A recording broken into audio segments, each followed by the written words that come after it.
Hello ಹಾಲ್ ಎಲ್ರಿಗೂ ನಮಸ್ಕಾರ. ನಾನು ನಿಮ್ಮ Raghu Gurumurthy interface BCA college Davanagere ವತಿಯಿಂದ ಈ ವಿಡಿಯೋ ಮಾಡ್ತಾ ಇರೋದು.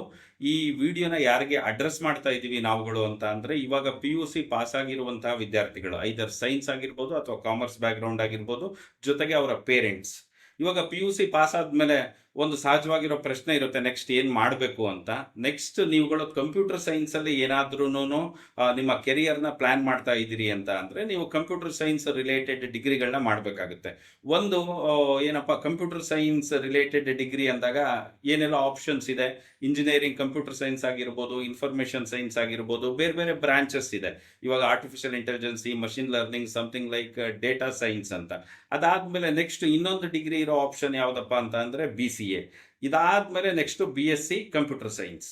ಈ 3 ಡಿಗ್ರಿನಲ್ಲೂ ನೀವುಗಳು ಏನು ಮಾಡ್ತಾ ಹೋಗ್ಬೋದಪ್ಪ ಅಂತ ಅಂದರೆ, ಕಂಪ್ಯೂಟರ್ ಸೈನ್ಸ್ನ ಕಲಿತಾ ಹೋಗ್ಬೋದು. ಇನ್ ಕೇಸ್ ನೀವುಗಳು BCA ಆಪ್ಷನ್ನ ಚೂಸ್ ಮಾಡಿಕೊಂಡ್ರೆ, ನಮ್ಮ ಕಾಲೇಜು ಯಾವೆಲ್ಲ ರೀತಿಯಲ್ಲಿ BCAನ ಪ್ರೆಸೆಂಟ್ ಮಾಡ್ತಾ ಇದ್ದೀವಿ, ಹಾಗಾಗಿ ನೀವುಗಳು ನಮ್ಮ ಕಾಲೇಜ್ಗೆ ಸೇರಿಕೊಂಡ್ರೆ ಏನೆಲ್ಲ ಅನುಕೂಲ ಆಗುತ್ತೆ ಅನ್ನೋದನ್ನು ಈ ವಿಡಿಯೋದಲ್ಲಿ ಸ್ವಲ್ಪ ಸಣ್ಣದಾಗಿ ನಾನು ನಿಮ್ಗಳಿಗೆ ಅಡ್ರೆಸ್ ಮಾಡುವ ಪ್ರಯತ್ನವನ್ನು ಮಾಡ್ತಾ ಇದ್ದೀನಿ.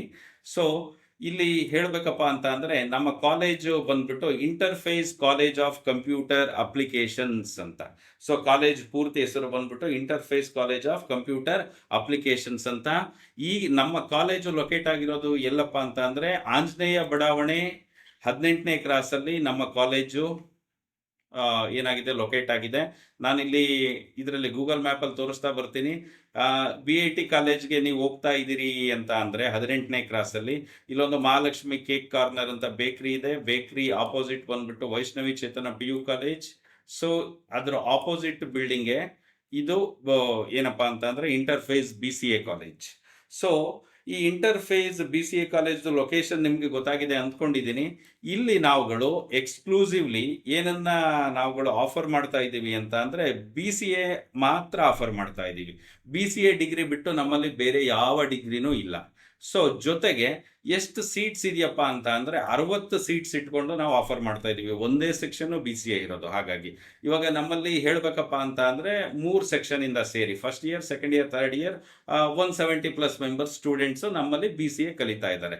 ಹಾಗಾಗಿ ನಮ್ಮಲ್ಲಿ ಇರುವಂಥದ್ದು 60 ಸೀಟ್ಸ್ ಅಷ್ಟೇ. ನೀವುಗಳು BCAನ ಪ್ರಾಕ್ಟಿಕಲ್ ಓರಿಯೆಂಟೆಡ್ ಆಗಿ ಮಾಡಬೇಕು ಅಂತ ಅಂದ್ಕೊಂಡಿದ್ರೆ, what you mean by practical oriented ಅಂತ ಬಂದರೆ, ಇಲ್ಲಿ ಬರುವಂಥ ಒಂದು ಪ್ರಶ್ನೆ ಏನಪ್ಪ ಅಂತ ಅಂದರೆ, ಸೊ BCAನ ಕೈಮುಟ್ಟು ಮಾಡಬೇಕು ನಾನು, ಸ್ಕಿಲ್ಸ್ನ ಕಲಿತಾ ಹೋಗಬೇಕು, ಮುಂದಕ್ಕೆ ನಾನು ಸಾಫ್ಟ್ವೇರ್ ಡೆವಲಪರ್ ಆಗಬೇಕು ಅನ್ನುವಂತಹ ಒಂದು ಮೈಂಡ್ಸೆಟ್ ನಿಮ್ಮಲ್ಲಿ ಇದ್ದರೆ, ನಮ್ಮ ಕಾಲೇಜು ಅದಕ್ಕೆ ಬೇಕಾಗಿರುವಂಥ ಎಲ್ಲ ಪೂರಕವಾದ ಒಂದು ವ್ಯವಸ್ಥೆಯನ್ನು ಮಾಡಿಕೊಂಡಿದೆ. ಅದೇ ರೀತಿ ನಾವು ಕಳೆದ 5 ವರ್ಷದಿಂದ BCAನ ಪ್ರೆಸೆಂಟ್ ಮಾಡ್ತಾ ಇದ್ದೀವಿ. ನಮ್ಮ ಕಾಲೇಜಲ್ಲಿ ಲ್ಯಾಪ್ಟಾಪು ಮ್ಯಾಂಡೇಟ್ರಿ. ನೀವುಗಳು ಲ್ಯಾಪ್ಟಾಪಲ್ಲಿ ಲ್ಯಾಬಲ್ಲಿ ಪ್ಯಾರಲಲ್ಲಿ ವರ್ಕ್ ಮಾಡ್ತಾ ಹೋಗಬೇಕಾಗುತ್ತೆ. ಆಮೇಲೆ ಥಿಯರಿ ಕ್ಲಾಸು ಬೇರೆ, ಪ್ರಾಕ್ಟಿಕಲ್ಸ್ ಅಂತ ಬೇರೆ ಇರಲ್ಲ. ಎಲ್ಲ ಪ್ಯಾರಲಲ್ಲಿ ನಾವುಗಳು ಏನು ಮಾಡ್ತಾ ಹೋಗ್ತೀವಿ, ಮಕ್ಕಳಿಗೆ ಕಲಿಸ್ತಾ ಹೋಗ್ತೀವಿ. ಜೊತೆಗೆ ಪ್ಯೂರ್ಲಿ ಏನಪ್ಪ, ಇಂಡಸ್ಟ್ರಿ ರಿಲೆವೆಂಟ್ ಸಬ್ಜೆಕ್ಟ್ಸ್ ಏನಿರುತ್ತೆ ಅದನ್ನು ನಾವುಗಳು ಮಕ್ಕಳಿಗೆ ಕಲಿಸ್ತಾ ಹೋಗ್ತಾ ಇದ್ದೀವಿ. ಸೊ ಇಷ್ಟು ನಮ್ಮ ಪ್ಲ್ಯಾನ್ ಯಾವುದ್ರ ಬಗ್ಗೆ ಅಂತಂದರೆ, ವಿತ್ ರೆಸ್ಪೆಕ್ಟ್ ಟು BCA. ಇದಾದಮೇಲೆ ನೆಕ್ಸ್ಟ್ ಬಂದ್ಬಿಟ್ಟು ಇಲ್ಲಿ ತನಕ ನಾವು ಏನೆಲ್ಲ ಮಾಡ್ಕೊಂಡಿದ್ದೀವಿ ಅನ್ನೋದನ್ನು ನಿಮ್ಗಳ ಗಮನಕ್ಕೆ ಒಂದಿಷ್ಟು ತರೋದಕ್ಕೆ ಇಷ್ಟಪಡ್ತಾ ಇದ್ದೀನಿ. ಇವಾಗ ರೀಸೆಂಟಾಗಿ ನಮ್ಮ ಫಸ್ಟ್ ಬ್ಯಾಚ್ ಔಟ್ಪುಟ್ ಆಯಿತು. ಫಸ್ಟ್ ಬ್ಯಾಚಲ್ಲಿ ಇದ್ದಂಥವ್ರು ಕೇವಲ 22 ಜನ. ಸೆಕೆಂಡ್ ಬ್ಯಾಚಲ್ಲಿ ನಮಗೆ ಪೂರ್ತಿ ಅಡ್ಮಿಷನ್ಸ್ ಆಯಿತು. ಥರ್ಡ್ ಬ್ಯಾಚ್ ಅಡ್ಮಿಷನ್ಸ್ ಆಯಿತು. ಫೋರ್ತ್ ಬ್ಯಾಚು ಅಡ್ಮಿಷನ್ಸ್ ಆಯಿತು. ಇವಾಗ ಫಿಫ್ತ್ ಬ್ಯಾಚ್ ಅಡ್ಮಿಷನ್ಸು ಶುರುವಾಗಿದೆ. ಫಸ್ಟ್ ಬ್ಯಾಚಲ್ಲಿ ಇದ್ದಂತಹ ಕೇವಲ 22 ಜನದಲ್ಲಿ ನಾವೇನೆಲ್ಲ ಅಚೀವ್ ಮಾಡಿದ್ದೀವಿ, ನಮ್ಮ ಮಕ್ಕಳುಗಳು ಏನು ಮಾಡ್ತಾ ಇದ್ದಾರೆ ಅನ್ನೋದನ್ನು ನಾವಿಲ್ಲಿ ಬ್ರೀಫಾಗಿ ನೋಡ್ತಾ ಹೋಗೋಣ. ಸೊ ಆಸ್ ಐ ಟೋಲ್ಡ್, ನಮ್ಮಲ್ಲಿ ಕೇವಲ 22 ಜನ ಏನು ಎಕ್ಸಾಮ್ ತಗೊಂಡಿದ್ರು, ಔಟ್ಪುಟ್ ಆಗಿರೋ ಸ್ಟೂಡೆಂಟ್ಸ್ಗಳು, ಅದರಲ್ಲಿ ನಮ್ಗೆ 2 ರ್ಯಾಂಕ್ ಬಂದಿದೆ. ಯೂನಿವರ್ಸಿಟಿ ಲೆವೆಲಲ್ಲಿ 2 ರ್ಯಾಂಕ್ ಬಂದಿದೆ. ಒಂದು ಸೆಕೆಂಡ್ ರ್ಯಾಂಕ್ ಬಂದಿದೆ ನಮ್ಮ ವಿದ್ಯಾರ್ಥಿ ಉಮಯ ವೀಬಾ ಅಂತ, ಇನ್ನೊಬ್ಬರು ಬಂದ್ಬಿಟ್ಟು ಲತಾ MU ಅಂತ, ಇವ್ರದ್ದು 4th ರ್ಯಾಂಕ್ ಬಂದಿದೆ. These are what rank holders. ಇನ್ನು ಬಾಕಿ ಇರುವಂತಹ ಮಕ್ಕಳುಗಳು ಏನು ಮಾಡ್ತಾ ಇದ್ದಾರೆ ಅನ್ನೋದ್ರ ಬಗ್ಗೆ ನಾವಿಲ್ಲಿ ಹೇಳಬೇಕಾಗಿದೆ. ಇದು ನಮ್ಮ ಪ್ಲೇಸ್ಮೆಂಟ್ ರಿಲೇಟೆಡ್ ಇನ್ಫಾರ್ಮೇಷನ್. ಇವಾಗ ಸೆಕೆಂಡ್ ರ್ಯಾಂಕ್ ಬಂದಿರೋ ಹಬೀಬಾ ಸಹ ಅವರು ಇವಾಗ ವರ್ಕ್ ಮಾಡ್ತಾ ಇದ್ದಾರೆ in Relion Softech Limited Bangalore as a full stack developer. So ಅದಾದ್ಮೇಲೆ ಲತಾ ಇಮ್ಯೂನ್ ಅವರು ಫೋರ್ತ್ ರ್ಯಾಂಕ್ ಬಂದಿದ್ರು ಅಂತ ಹೇಳಿದ್ದೆ. ಅವರು ರಿಲಿಯಾನ್ ಸಾಫ್ಟೆಕ್ ವರ್ಕ್ ಮಾಡ್ತಾ ಇದ್ದಾರೆ. ಇದಾದ್ಮೇಲೆ ಇನ್ನೂ ಒಂದಿಷ್ಟು ಮಕ್ಕಳುಗಳು ನಮ್ಮಲ್ಲಿ ಪ್ಲೇಸ್ ಆಗಿದ್ದಾರೆ. ಒಂದು 22 ಜನದಲ್ಲಿ ಒಂದು 10 ಜನ ಪ್ಲೇಸ್ ಆಗಿದ್ದಾರೆ. ಇನ್ನೊಂದು 10 ಜನ MCA ಮಾಡ್ತಾ ಇದ್ದಾರೆ. ಇನ್ನಿಬ್ರು ನಮ್ದು ಬಿಸ್ನೆಸ್ ಲೈನಿಗೆ ಹೋಗ್ತೀವಿ ಅಂತ ಅಂದು ಬಿಸ್ನೆಸ್ ಮಾಡ್ತಾ ಇದ್ದಾರೆ. ಹಾಗಾಗಿ ನಮ್ಮಲ್ಲಿ ಪ್ಲೇಸ್ಮೆಂಟ್ ರಿಲೇಟೆಡ್ ಯಾವುದೇ ರೀತಿ ಇಶ್ಯೂಸ್ ಇಲ್ಲ.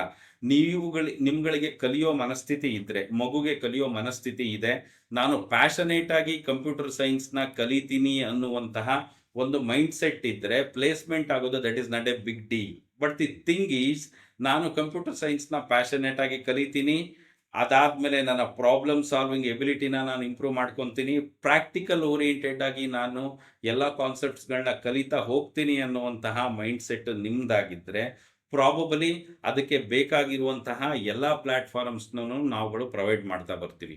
ಹಾಗಾಗಿ ನಾವು ಪದೇ ಪದೇ ಹೇಳ್ತಾ ಇದ್ದೀವಿ, ನಮಗೆ ಬೇಕಾಗಿರೋದು ಬದ್ಧತೆ ಇರುವಂಥ ಮಕ್ಕಳು. ಸುಮ್ಮನೆ ನಾವುಗಳು ಬರಬೇಕಪ್ಪ ನನಗೊಂದು ಡಿಗ್ರಿ ಬೇಕು ಅಂತ ಅಂದರೆ ಖಂಡಿತವಾಗಿಯೂ ಅಂಥ ಮಕ್ಕಳಿಗೆ ನಮ್ಮಲ್ಲಿ ಅವಕಾಶಗಳಿಲ್ಲ.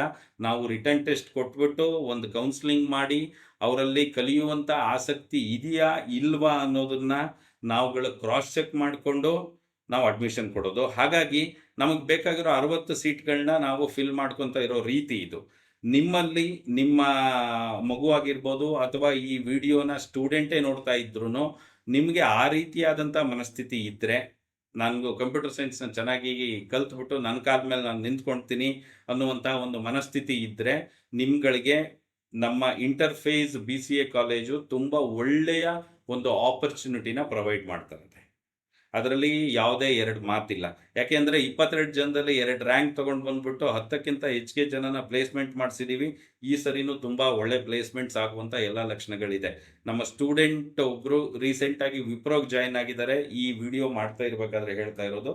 ಇನ್ನೂ ಒಂದು 4-5 ಜನ TCSದು ಫಸ್ಟ್ ರೌಂಡ್ ಇಂಟರ್ವ್ಯೂನ ಮುಗಿಸಿದ್ದಾರೆ. ಪ್ರಾಬಬಲಿ ಇನ್ನು ಅಪ್ಕಮಿಂಗ್ ಡೇನಲ್ಲಿ ಅವ್ರದ್ದು ಬಾಕಿ ರೌಂಡ್ ಇಂಟರ್ವ್ಯೂಗಳು ಶೆಡ್ಯೂಲ್ ಆಗಿದೆ.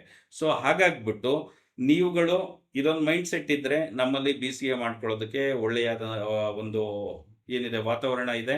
ಅದಾದಮೇಲೆ ನೆಕ್ಸ್ಟ್ ಬಂದುಬಿಟ್ಟು ನಿಮ್ಗೆ ಇನ್ನೊಂದಿಷ್ಟು ಇನ್ಫಾರ್ಮೇಷನ್ ಬೇಕಾಗುತ್ತೆ. ಸಮಥಿಂಗ್ ಲೈಕ್ BCA ಬಗ್ಗೆ ಇನ್ಫಾರ್ಮೇಷನ್ ಬೇಕಾಗುತ್ತೆ ಅಂತ ಅಂದರೆ ಅದಕ್ಕೆ ಬೇಕಾಗಿರುವಂಥ ಪ್ಲೇ ಲಿಸ್ಟನ್ನ ನಾನಿಲ್ಲಿ ಡಿಸ್ಕ್ರಿಪ್ಷನಲ್ಲೂ ಹಾಕಿದ್ದೀನಿ, ಇಲ್ಲಿ ಲಿಂಕ್ನೂ ಪ್ರೊವೈಡ್ ಮಾಡಿದ್ದೀನಿ, ನೀವು ನೋಡ್ತಾ ಬನ್ನಿ. ಇದಾದಮೇಲೆ ನೆಕ್ಸ್ಟ್ ಇವಾಗ ನಾವು ಏನೆಲ್ಲ ಹೇಳ್ತಾ ಇದ್ದೀವಿ ಇದನ್ನು ನೀವು ಕ್ರಾಸ್ ಚೆಕ್ ಮಾಡ್ಕೋಬೇಕು ಅಂತ ಅಂದರೆ ಏನು ಮಾಡಬೇಕಾಗುತ್ತೆ? ಕ್ರಾಸ್ ಚೆಕ್ ಮಾಡ್ಕೋಬೇಕು ಅಂತ ಅಂದರೆ ತುಂಬ ಸಿಂಪಲ್ಲು. ನಾನೊಂದು ಇವಾಗ ಸದ್ಯಕ್ಕೆ ನಿಮಗೆ ಒಂದು QR ಕೋಡ್ನ ತೋರಿಸ್ತೀನಿ.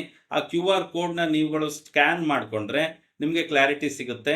ನೀವುಗಳು ಏನು ಮಾಡ್ತಾ ಹೋಗ್ಬೋದಾಗುತ್ತಪ್ಪ ಅಂತ ಅಂದರೆ, ನಮ್ಮ ಕಾಲೇಜಲ್ಲಿ ಕಲಿತಾ ಇರುವಂತಹ ವಿದ್ಯಾರ್ಥಿಗಳು ಮತ್ತು ಅವರ ಪೇರೆಂಟ್ಸ್ ಏನಿದ್ದಾರೆ ಅವ್ರದ್ದು ಕಂಪ್ಲೀಟ್ ಇನ್ಫಾರ್ಮೇಷನ್ನು ಸಿಗ್ತಾ ಹೋಗುತ್ತೆ. ಸೊ ಹಾಗಾಗಿ ಈ QR ಕೋಡ್ ಏನಿದೆ ಇದನ್ನು ನೀವುಗಳು ಸ್ಕ್ರೀನ್ ಮೇಲಿರೋ QR ಕೋಡ್ನೇ ಸ್ಕ್ಯಾನ್ ಮಾಡಿಕೊಂಡ್ರು ನಿಮಗೆ ಪೇರೆಂಟ್ಸ್ ಡೀಟೇಲ್ಸು ಮತ್ತು ಸ್ಟೂಡೆಂಟ್ ಡೀಟೇಲ್ಸು ಸಿಗ್ತಾ ಹೋಗುತ್ತೆ. ಈ QR ಕೋಡ್ನ ಸ್ಕ್ಯಾನ್ ಮಾಡ್ಕೊಳ್ಳಿ.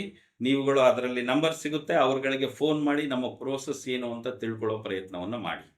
ಇದಾದಮೇಲೆ ನೆಕ್ಸ್ಟ್ ಬಂದ್ಬಿಟ್ಟು ಇವಾಗ ನಮ್ಮಲ್ಲಿ ಎಕ್ಸಿಸ್ಟಿಂಗ್ ಫೈನಲ್ ಇಯರ್ ಕಲಿತಾ ಇರೋ ಮಕ್ಕಳುಗಳು ಏನೆಲ್ಲ ಪ್ರಾಜೆಕ್ಟ್ಸ್ ಮಾಡ್ತಾ ಇದ್ದಾರೆ, ಏನು ಎತ್ತ ಅದನ್ನು ಸಹ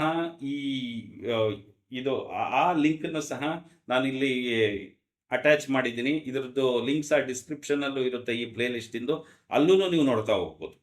ಹಾಗಾಗ್ಬಿಟ್ಟು ನಿಮಗೆ ಕಂಪ್ಲೀಟ್ ಕ್ಲಾರಿಟಿ ಸಿಗುತ್ತೆ ನಮ್ಮ ಪ್ರೋಸೆಸ್ ಏನಿದೆ ಅಂತ. ಸೊ ಇಷ್ಟೊಂದನ್ನ ನೀವುಗಳು ಗಮನದಲ್ಲಿ ಇಟ್ಕೊಂಡು BCAನ ಮಾಡಬೇಕು ಅನ್ನುವಂತಹ ಮನಸ್ಥಿತಿ ನಿಮ್ಮಲ್ಲಿ ಇದ್ದರೆ, ನಿಮ್ಮಲ್ಲಿ ಬದ್ಧತೆ ಇದ್ದರೆ, ಖಂಡಿತವಾಗ್ಲೂ ನಾವು ಹೇಳ್ತಾ ಇದ್ದೀವಿ, ನಾವುಗಳು ಪ್ರಾಮಾಣಿಕವಾದಂತಹ ಪ್ರಯತ್ನ ಮಾಡ್ತೀವಿ. ಮಕ್ಕಳಿಗೆ BCAನ ಪ್ರಾಕ್ಟಿಕಲ್ ಓರಿಯೆಂಟೆಡ್ ಆಗಿ ಕಲಿಸ್ಬಿಟ್ಟು ಅವ್ರನ್ನ ಎಂಪ್ಲಾಯಬಲ್ ಗ್ರ್ಯಾಜುಯೇಟ್ಸ್ ಆಗಿ ಔಟ್ಪುಟ್ ಮಾಡುವಂತಹ ಎಲ್ಲ ಪ್ರಕ್ರಿಯೆಗಳನ್ನು ನಾವು ಚಾಚೂ ತಪ್ಪದೆ ಮಾಡ್ತೀವಿ ಅಂತ ಈ ವಿಡಿಯೋ ಮುಖಾಂತರ ನಿಮ್ಮಲ್ಲಿ ಹೇಳೋದಕ್ಕೆ ಇಷ್ಟಪಡ್ತಾ ಇದ್ದೀನಿ. ಹಾಗಾಗಿ ನೀವುಗಳು ನಾನು ಹೇಳಿರುವಂಥ ಎಲ್ಲ ಒಂದು ಬ್ಯಾಕ್ಗ್ರೌಂಡ್ ವೆರಿಫಿಕೇಷನ್ನ ದಯವಿಟ್ಟು ಮಾಡ್ಕೋಬೇಕು. ಒಂದು QR ಕೋಡಲ್ಲಿ ಇರುವಂತಹ ಡೀಟೇಲ್ಸ್ ಏನಿದೆ, ಆ ಪೇರೆಂಟ್ಸು ಮತ್ತು ಮಕ್ಕಳುಗಳಿಗೆ ಫೋನ್ ಮಾಡಿ ಮಾತಾಡುವಂಥದ್ದು ಆ QR ಕೋಡ್ ಸ್ಕ್ಯಾನ್ ಮಾಡಿದ್ರೆ ಸಿಗುತ್ತೆ ಅಂತ ಹೇಳಿದ್ದೀನಿ. ನೆಕ್ಸ್ಟ್ ನಿಮಗೆ BCA ಬಗ್ಗೆ ಕ್ಲಾರಿಟಿ ಬೇಕಪ್ಪ ಅಂತ ಅಂದರೆ ಇವಾಗ ಡಿಸ್ಪ್ಲೇ ಆಗ್ತಾ ಇರುವಂತಹ ಈ ಪ್ಲೇ ಲಿಸ್ಟನ್ನ ನೀವು ರೆಫರ್ ಮಾಡಿ, ನಿಮಗೆ ಕ್ಲಾರಿಟಿ ಸಿಗುತ್ತೆ. ಜೊತೆಗೆ ನೀವುಗಳು ಈ ಎಲ್ಲ ಕ್ಲಾರಿಫಿಕೇಶನ್ ತಗೊಂಡ್ಮೇಲೆ ನೀವು ಕಂಪ್ಯೂಟರ್ ಸೈನ್ಸ್ ನ ಬದ್ಧತೆಯಿಂದ ಕಲಿತೀವಿ ಅನ್ನೋದಾದ್ರೆ ನಿಮಗೆ ಬೇಕಾಗಿರುವಂತಹ ಎಲ್ಲಾ ವಾತಾವರಣವನ್ನ ನಾವು ಪ್ರೊವೈಡ್ ಮಾಡ್ತೀವಿ ಅನ್ನುವಂತಹ ಆಶ್ವಾಸನೆಯೊಂದಿಗೆ ಈ ವಿಡಿಯೋನ ಮುಗಿಸ್ತಾ ಇದ್ದೀನಿ. ಎಲ್ರಿಗೂ ಒಳ್ಳೇದಾಗ್ಲಿ. ಧನ್ಯವಾದಗಳು. ನಮಸ್ಕಾರ.